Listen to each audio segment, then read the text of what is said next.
Hello भक्तों, राधे राधे, जय श्री कृष्ण।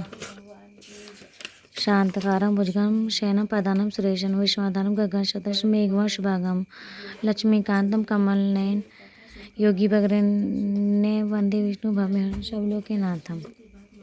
29वां अध्याय। महाराज प्रोतु ने देवऋषि नारद जी से विनय पूर्वक कहा, भगवान आपसे वेदों, शास्त्रों तथा पुराणों की ज्ञाता है, सो कृपा करके बताइए किस देवता की कितनी कितनी परिक्रमा करनी चाहिए तथा उनका क्या फल है। ऐसे सुनकर नारद जी कहने लगे, हे राजन, देवी की एक, सूर्य और अग्नि की 7, गणेश जी की 3, शिव जी की आदि, पितरों की 3 अथवा 4 तथा भगवान विष्णु की 4 परिक्रमाएं लगानी चाहिए। इस संबंध में इत्यादि सुनो, जो बृहस्पति तथा देवराज इंद्र का संवाद है, स्वयं ब्रह्मा जी ने मुझे सुनाया था। नारद जी ने कहा, वैवस्वत मनवंतर में एक बार इंद्र सहित सब देवता देवगुरु बृहस्पति जी के पास गए और उनसे पूछे, गुरुदेव, ब्रह्मा काल से पहले यह सृष्टि कैसी थी, इंद्र के आदि देवगण कैसे थे तथा उनका क्या कर्म था। यह सुनकर बृहस्पति जी ने कहा, उस समय की तो बात हम भी नहीं जानते, क्योंकि उस काल को बीते अब तक 6 मनवंतर हो चुके हैं, परंतु आपकी नगरी में सुधर्मा रहता है, वह सब कुछ जानता है। यह कहकर बृहस्पति देव जी इंद्र आदि सब देवताओं को लेकर सुधर्मा के पास आए। सुधर्मा ने देवगुरु वशिष्ठ इंद्र आदि देवताओं को यथाविध पूजन व सत्कार किया। इंद्र सुधर्मा की राजलक्ष्मी तथा वैभव देखकर दंग रह गया और पूछा, ये सुधर्मा, इतनी राजलक्ष्मी तथा वैभव तुम कैसे प्राप्त हुआ? तुमने कौन सा ऐसा यज्ञ, दान व तप किया है जिसे ब्रह्मा काल से पहले की बात भी जानते हो? यह जानने की हमारी अभिलाषा है। सुधर्मा ने उत्तर दिया, इंद्र, जब 4 युगों की 1000 चौकड़ियां बीत जाती हैं, तब ब्रह्मा का एक दिन होता है। उस एक दिन में 14 मनु और इंद्र होते हैं।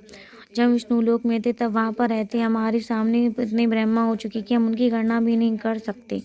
उसके बाद हम यहाँ स्वर्ग में आए। हमने जो एकमात्र अच्छा कर्म करके इतनी लंबी आयु पाई है, उसका विवरण सुनो। वह जन्म में मांस पक्षी गिरता है। एक समय कार्तिक शुक्ला नवमी को श्री विष्णु के मंदिर पर बैठा हुआ था। एक शिकारी के आकर बाण मारा, जिससे घायल होकर मैं विष्णु मंदिर में आ गया। उसी समय मांस के लोभी कुत्ते ने आकर मुझको पकड़ लिया। उसे देखकर अन्य कुत्ते भी वहां आ गए। वह कुत्ता डरकर मंदिर के चारों चक्कर लगाने लगा। अन्य कुत्ते भी उसके पीछे भागते रहे। इस प्रकार सबने मंदिर की प्रदक्षिणा कर ली। इस बीच मेरी भी मृत्यु हो गई।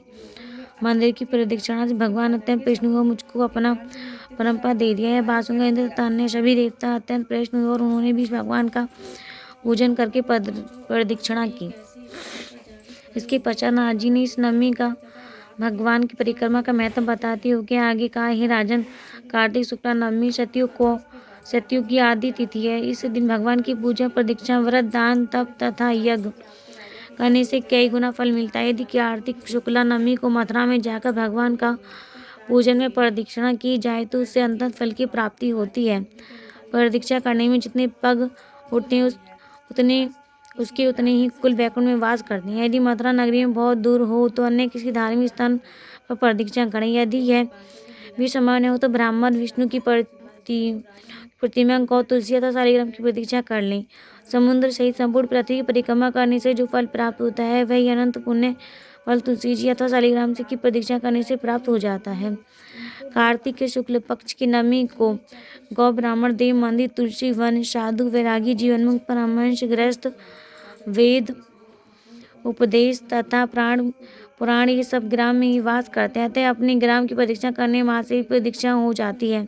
ग्राम की प्रदक्षिणा करने के लिए प्रातःकाल ब्रह्म मुहूर्त में उठकर शौच स्नान आदि नित्यक्रम से निर्वृत्त होकर कमंडल हाथ में लेकर ओम नमो भगवते वासुदेव मंत्र का जप करता हुआ सूर्य उदय होने से पहले ही प्रदक्षिणा प्रारंभ कर देनी चाहिए। ब्राह्मण देव स्थान तथा मंदिर, तुलसी तथा शालिग्राम की मूर्ति की परिक्रमा सूर्योदय के बाद भी की जा सकती है। हेलो भक्तों, राधे राधे, जय श्री कृष्ण।